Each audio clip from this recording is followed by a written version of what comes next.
This man lost his marriage because a fake pastor told his wife that he's a ritualist, and his wife left him with 4 kids even after 10 years of their marriage.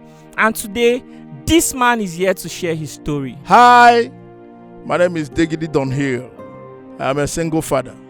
I'm here to share my story of how I lost over 200 million naira after my wife, my ex, left me with 4 sons that I'm raising alone. Oh my goodness, so I can't believe you lost your 10 years marriage simply because of a fake prophecy. Can you tell us how that happened? Well, you're right. I lost my 10 years marriage because of a fake pastor and his fake prophecies. Well, before I go into everything, let me just take you back to when I met my wife, my ex. I was 29, she was about 23. We were so in love with each other. We were flowing together. Everything was perfect and nice. Along the line, we got married within a year. Had 4 children, boys all through. Then along the line, gradually, events started unfolding. We started having misunderstandings that, things that are not really supposed to mean anything became big things. It got to a point, she looked me in the eyes and told me, I don't think I love you anymore. I think I've lost it. All the things I felt before is gone. I was like, what? After 4 sons? She said yes. We discussed about it. We agreed. I told her, look, since this is not working, these are boys.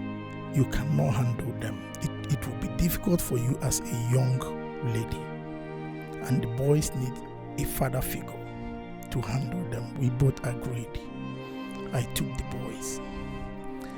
Then when I took the boys, that's when events started unfolding. It became so unbearable and so hard and difficult. That was when I heard from 2 of my friends that a fake pastor told my wife that I'm a ritualist. According to my wife, that's what my wife told them. So I made inquiries. I called one of my friends who actually told me that yes, it was even in her house that thing happened. Conversation. Yeah, the conversation of me being a ritualist. So you can imagine living in a house with somebody who is scared of you and you don't even know. I didn't know what was going on. I didn't know where the misunderstandings were coming from. But all I know is we kept having issues after issues, things that meant nothing. So I called her to confirm. She said, yeah, but are you not a ritualist? I was like, are you all right? How can you think this? I tried so much for us to settle it. But somebody who is afraid of you is afraid of you. And these pastors, they have a way of manipulating people's minds, especially the women. So she was banking on what her pastor gave her as a prophecy. She actually thought she was saving her life. So when I took the kids, I was with them.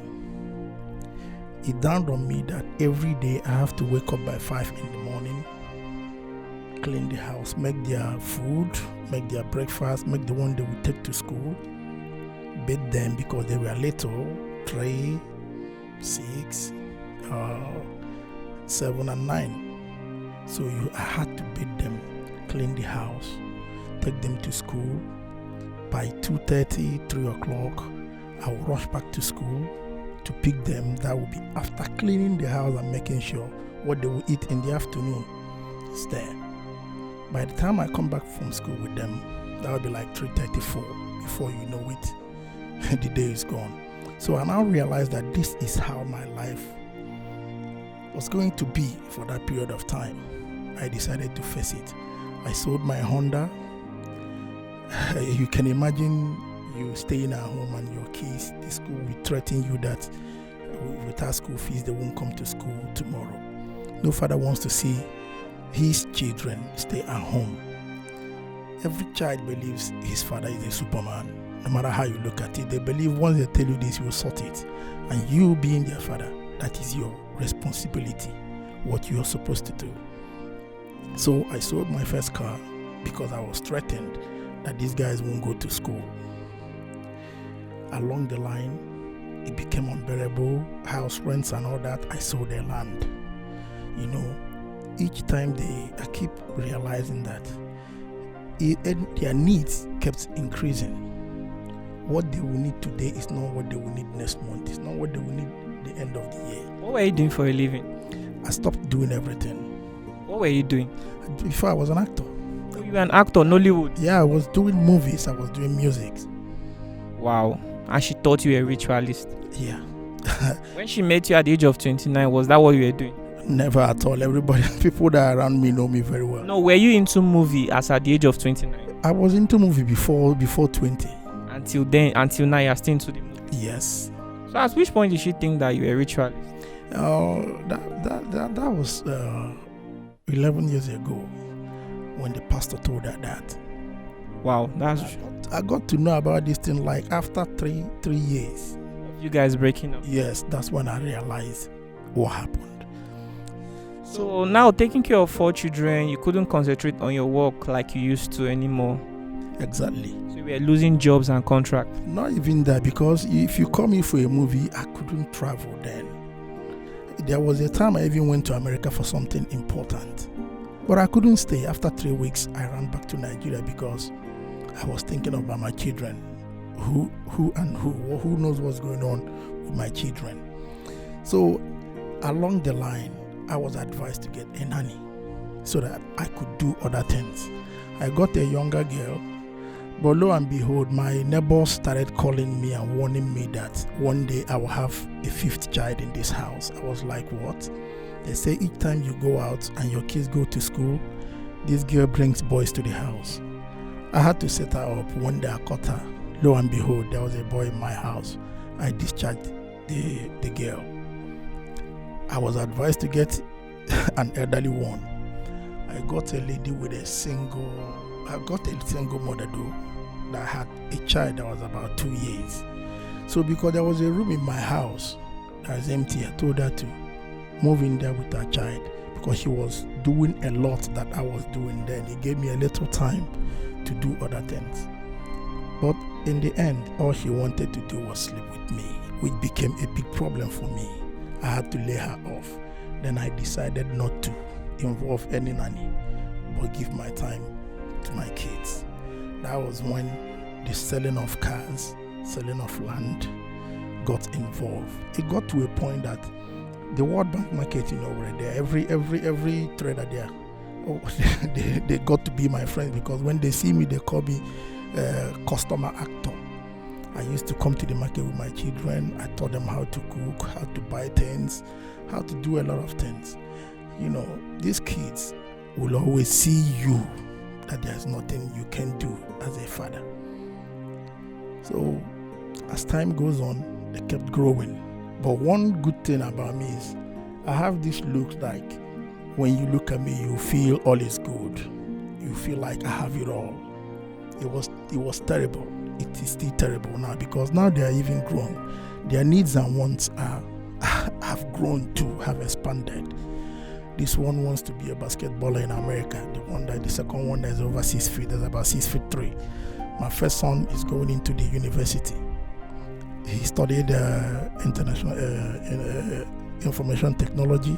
Now he's studying how to produce music to make beats. The other ones, the actors, the last 2 ones are actors. So you guys should come, please. Your dad is talking about you people. Wow, I'm really impressed. Started as a very sad story and now is looking really inspiring. I'd like to see the result of all the hard work and all of the things you had to sacrifice. This man actually told me that at a point in his life he was working with people like Two-Face, what other kinds of people, so many other prominent celebrities, right? Yeah, from Jamaica, Hankanuku, Chidemokeme, the late Ernest Asozo, my set then in movie industry and music, even Idris Abdul Karim. And when his wife left, this man had only 2 choices. He had to either continue with his work like he used to, or to focus on his 4 children that needed the care of a parent in their life. And at the end of the day, this man is sharing his story to us to tell us how he lost so much because he wanted to see his family succeed. You are the eldest. Your dad said you are 18 years old. Yes. And you're about to gain admission in university in 2 months' time. Yes. What do you like to study? I would like to study psychology Why? because I want to be able to help people who have had issues with their past, to help them develop to become better people in life through helping them to just like cope with whatever they've been through in the past. Wow, that's really impressive and thoughtful. Your dad said you studied ICT, information technology, and you currently are learning how to produce music. Yeah. Oh, that's really impressive. What about you? This guy, you look taller than me. You're actually taller than me, actually. I'm 6'1", and this guy is like 6'4" or 6'3". 6'3", 2", I'm not sure. Oh, you want to be a basketballer? Yeah. To be a basketballer, training, but I'm still learning some skills. I'm started like 1 year plus. Yeah, I started like 1 year ago with some. After you introduced me. So like 1 year with some few months, or actually, did I say 2? I think 2 years now. So How's it been going so far? it's been okay. Still learning the ropes of the game. How old are you? 17. 17. You look really tall. What about you, guy? You are the actor. Your dad was talking about you. How old are you? I'm 15. Okay, what are you doing right now? What would you like to be in the future? I like to be an entertainer. You want to be an entertainer. What kind of entertainer? Let's see, from acting, mostly acting based, yeah. Okay, your dad mentioned to me behind the scenes that you've even starred in movies that are currently being shown on Africa Magic on DSTV. Yeah, that's true. Oh, that's really impressive. What roles have you taken? I've taken the roles of a child, the first son, maybe the second son or the third son of a prominent, or I say a rich man. Okay, well, what kind of role do you like to take? What character do you see yourself in? The character I see myself in, unfortunately, is not one I've yet played, but my favorite role would probably be the antagonist, the villain of the movie. You want to be an antagonist? Wow, that's really that's really interesting. So, where do you see yourself in 5 years? In 5 years, I see myself taking over social media. Wow, I pray that your success in life will never be far from you. This journey of life will never be too difficult for you. You end up well. Don't associate yourself with bad friends, though. Your dad has done so much for you guys. Let me talk to the last one. You're 15 years old. Yeah. Okay, what about you? How old are you? 12. You're 12 years old. What do you like to be in the future? An actor. An actor. Have you played any role? Yeah. Oh, wow, that's really impressive. Oh, guy, you're carrying these people along. I have to because let me. We also have a TV series that's not yet out yet. Oh, you guys are working on a TV series. Come this way. I don't want you to be out of frame. The TV series is completed already. It's a 13 episode. What's it called? The Diggities. Diggities. Yeah, life of a single dad. Oh, that's really interesting. Wow. So with your 4 kids, Yeah, the four. when will it be out? Probably by the end of this year, but still, You guys are still working on it. No, we finished, but promotion and other things, it needs a lot of funds. Yeah. The funding is not here now. Yeah, I can imagine. So you say you want to be an actor. Have you played any role? Yeah. Okay, what role did you play? Mostly the son. The son. Yeah. Oh, that's interesting. Where do you see yourself? What kind of role would you like to play in the future if you're given the opportunity? The protagonist. You want to be a protagonist, the opposite of what your brother wants to be. Yeah. Wow, interesting. Wow, I'm wishing you guys success. You see? Oh, really? They're always fighting. Mr. Diggity Dunhill, you have a very interesting name actually, and I like the way it sounds. When I pronounce it. I wonder how some persons with linguistic interference will pronounce that name. Diggity Dunhill. You're watching this video right now, and you have any opportunity for those young guys. You want to support the father. Because this one is about to gain admission in school. He wants to study psychology. In 2 months' time, we'll be going there. If there's something you like to support this family with, they are not asking, it's just me. I want to tell you that life is not easy for anybody right now in Nigeria. Please reach out to the father, whether it's encouragement or anything, just reach out to support. That kind of thing. Can you call your phone number, WhatsApp number? Plus 234 8035 387589. If you're in Nigeria, 080 3538 7589. All right, guys, please do reach out and show them some love. You have some acting gigs for them. You have a short film you like to feature them, or a cinema movie you want to cast them for any role. Please reach out and make themselves available. And at this moment, let's say bye to our viewers. I think we've said enough. You say what? There's something else I want. This one wants to play NBA in America. That's his dream, and I can't cut short his dream. That's his dream. He doesn't want to be a big music producer. That's his dream, and a total artist. Before I close this, I want to tell you this. If you're a divorcee, or you're a single father or a single mother, please do not waste your time. Do not waste your effort gossiping about your ex to people. Do not waste your time telling your children bad things about their mother or their father. Because eventually one day they will grow. And when they will grow, they will find out the truth. They will know if you lied or if you told them the truth. Be in good times. There's so much in life to do than hate. Put that at the back of your mind. Stop hating. Stop hating, guys. All right, thank you so much for watching this very episode of the Lucky Udo Show. It's your boy Lucky Udo. I'm still around traveling the states of Nigeria, telling the stories of impressive things.